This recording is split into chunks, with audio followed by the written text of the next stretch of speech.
आज आर्याभिविनय ग्रंथ में द्वितीय प्रकाश के 10वें मंत्र का स्वाध्याय किया गया।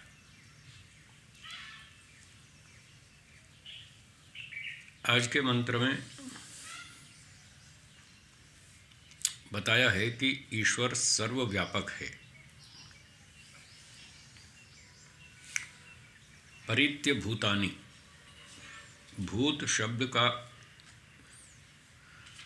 अर्थ होता है जो वस्तु विद्यमान हो। भू सत्तायाम एक धातु है, इससे त प्रत्यय करके भूत शब्द बनता है। जिसकी सत्ता है उसका नाम है भूत। वैसा भूत प्रेत नहीं जैसे लोग मानते हैं, वैसा नहीं। भू सत्तायाम से जिसकी सत्ता है, अस्तित्व है, उसका नाम है भूत। तो बहुत सारी चीज़ों की सत्ता है। फिर वहाँ वक्ता का अभिप्राय देखना पड़ता है कि वहाँ वक्ता क्या कहना चाहता है, भूत शब्द से क्या तात्पर्य है। तो यहाँ महर्षि दयानंद जी ने भूतानि का अर्थ किया है सब भूत, आकाश। भूत और आकाश ये दो अर्थ किए। तो भूत का एक अर्थ कर लेंगे प्राणी, मनुष्य, पशु, पक्षी आदि प्राणी, इनको भी भूत कहते हैं। गीता का एक श्लोक प्रसिद्ध है, ईश्वरः सर्वभूतानां हृद्देशे अर्जुन तिष्ठति।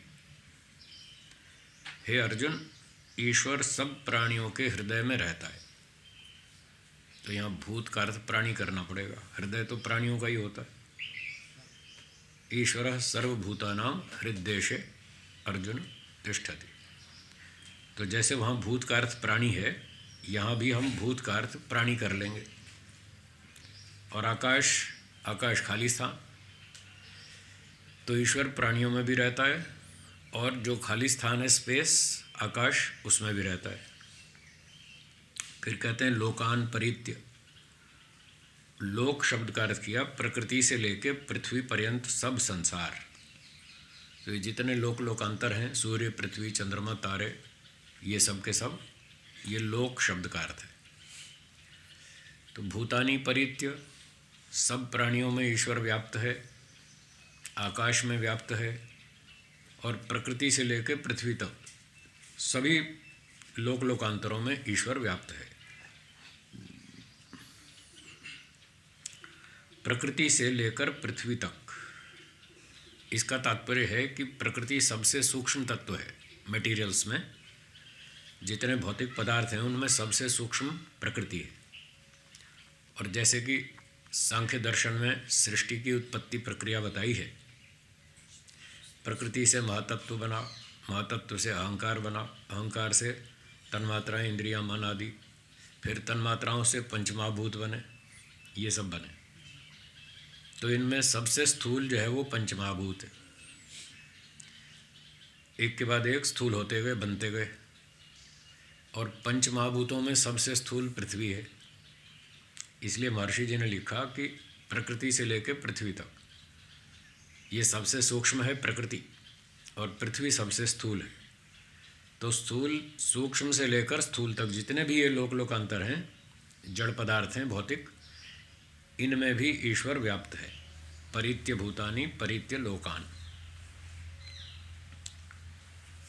और ईश्वर कैसा है? समविवेश, वो इन सब लोकों में, इन सब पदार्थों में व्यापक होकर प्रविष्ट हो रहा है, अर्थात वहाँ उपस्थित है, विद्यमान है सब लोकांतरों में है, सब वस्तुओं में है।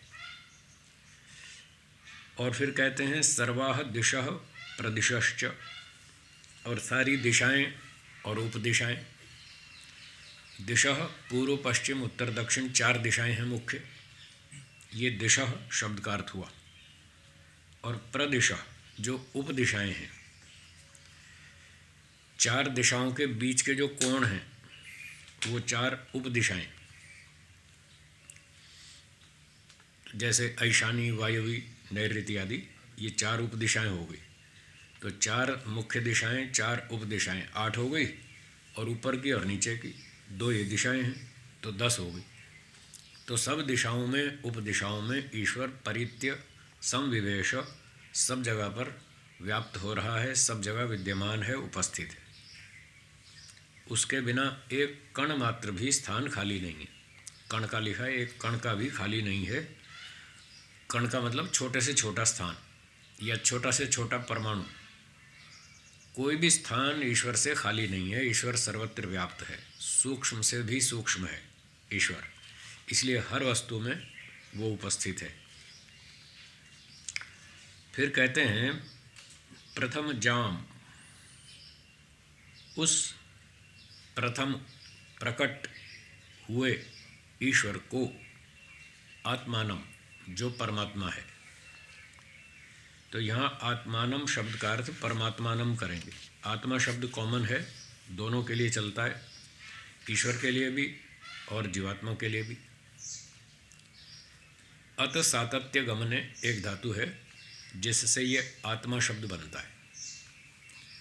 तो जो सतत गमनशील है, सर्वत्र प्राप्त है। गमन का मतलब ईश्वर यूँ गति नहीं करता है, चलता नहीं है, तो व्यापक है, क्या चलेगा। व्यापक वस्तु हिलती चलती नहीं है। जो एक देशी वस्तु होती है वो चलती है, हिलती है, आती है, जाती है। तो ईश्वर तो सर्वव्यापक है इसलिए वो हमारी तरह आना जाना नहीं करता, परंतु उसको गमनशील इसलिए कहते हैं कि गति शब्द के 3 अर्थ बताए हैं शास्त्रों में, ज्ञान, गमन और प्राप्ति। तो जो एक देशी वस्तु है वो तो आना जाना करेगी, उस पर गति शब्द का ही अर्थ लागू होगा। और जो व्यापक है उसके लिए प्राप्ति अर्थ लगेगा। सर्वत्र जिसकी प्राप्ति है, सर्वत्र जो प्राप्त है, विद्यमान है, उपस्थित है, व्यापक है। तो अत सातत्य गमने से ईश्वर आत्मा है, सर्वत्र व्याप्त है, सब जगह पर प्राप्त है, उपस्थित है, विद्यमान है, तो इसलिए उसको आत्मा कहते हैं। और जीवात्मा पर जो आत्मा शब्द का अर्थ लगेगा वो ज्ञान अर्थ लगेगा। ज्ञान, गमन, प्राप्ति 3 अर्थ बताए थे ना गति के, इसमें ज्ञान अर्थ लगेगा जीवात्मा पर। तो जीवात्मा तो व्यापक है नहीं, इसलिए प्राप्ति अर्थ वहाँ नहीं लगेगा।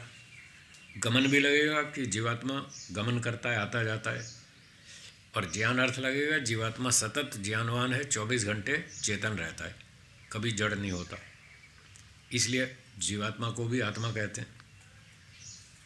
तो आत्मा शब्द दोनों के लिए प्रयोग हो सकता है। प्रसंगानुसार देखना होगा कि वहाँ किसकी बात चल रही है। ईश्वर की बात चल रही है तो आत्मा का अर्थ ईश्वर कर लेंगे, और जीव की बात चल रही है तो वहाँ जीवात्मा अर्थ कर लेंगे।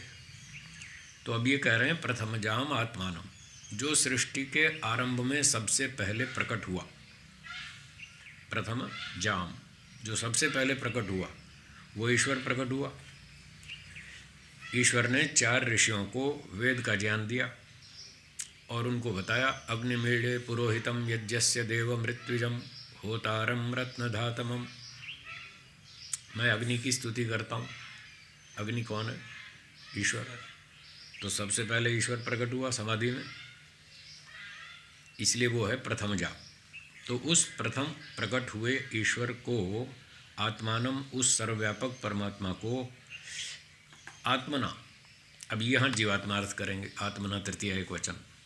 जीवात्मा अपने आत्म स्वरूप से उपस्थाय, उसको उपस्थित होकर, आत्मा परमात्मा के पास उपस्थित होकर अपने स्वरूप से अभिसंविवेश, वो उसमें प्रवेश करता है।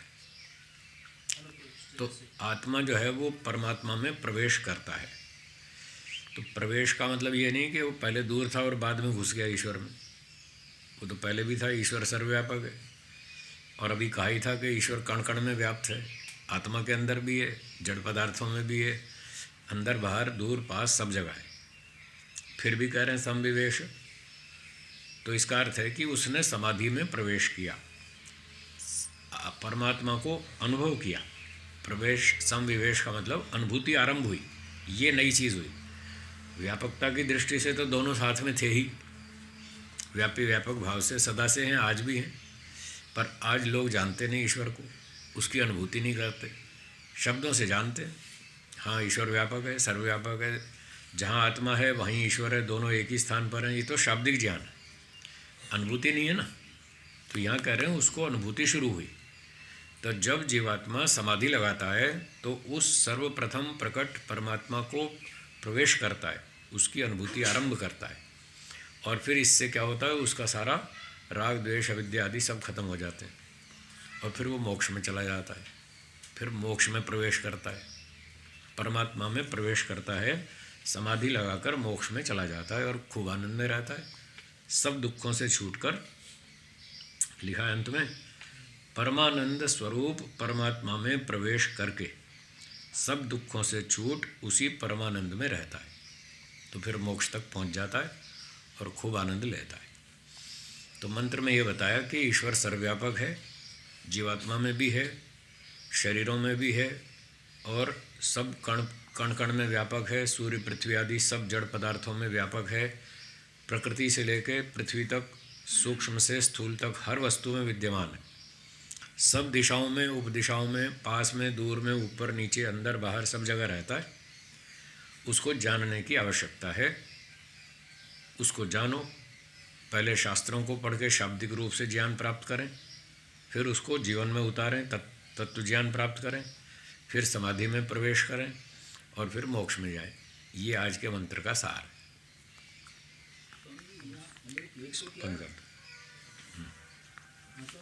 हाँ जी, अमृत शब्द है जो वेद के लिए है।